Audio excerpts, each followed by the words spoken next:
Hi, welcome to another edition of the Gray Area. So we're kind of in transition right now, moving towards enactment of the final budget. Hopefully it's on time. It's certainly big enough and there's enough in there to make a lot of people happy. So hopefully we'll have an on-time budget this year. We'll keep you posted on that. So in the meantime, we did some legislative work for a change. And so let me just go through. We continue our attack on the Second Amendment. And I will highlight three of the bills. So A 436, which is an act to amend the penal law in relation to classifying pistol converters as rapid fire modification devices. So that was a chapter amendment, as well as this one, which is an act to amend the penal law in relation to requiring warnings regarding the rifles and shotguns, and amend the chapter of the law of 2024, amending the penal law relating to the warnings to be posted and provided by firearms dealers. As if you didn't know, firearms can be dangerous if misused. So as proposed in legislative bills S6649 and A2882. That one we passed.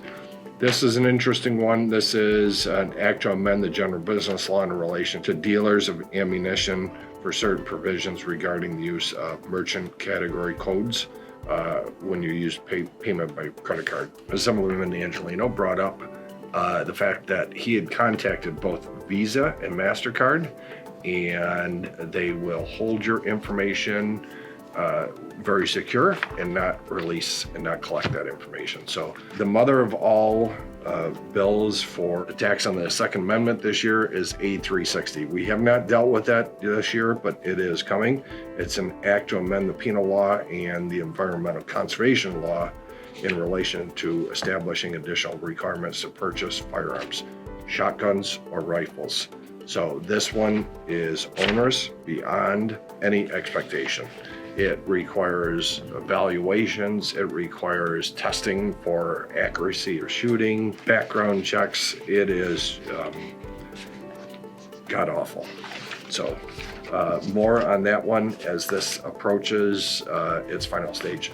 The other interesting bill that's moving again forward this year is the EPR bill, which is the Extended Producers Responsibility Act, that is moving out of committee, moving forward.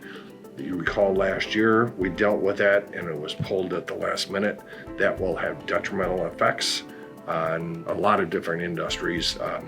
Heinz Kraft was certainly vocal on it last year. HP Hood will be vocal on it. Great Lakes Cheese will be vocal on it. It's more than dairy, so it's going to be a considerable impact. It is basically going to cause all the food industry to repackage all their food. And it's also going to be a big hit to the food pantries as well. Few visitors this week, not as many as in the past. We had Home Builders of New York, Conventions of State win, New York's Small Business Bureau, Stop Energy Sprawl Coalition, they were in. I addressed the Eastern Ontario Mayor's Conference.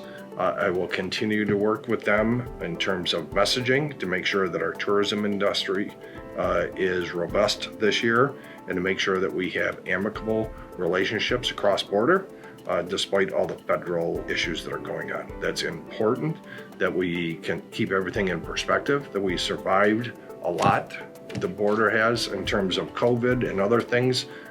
So we will continue to make sure that our messaging is such that they're welcome here, and hopefully we're welcomed there as well. CBS 6 in Albany had a roundtable on the correctional issue, whether it was the wildcat strike that took place and all the violence that's taken place in the prisons. So there was 6 of us at the roundtable, certainly different perspectives.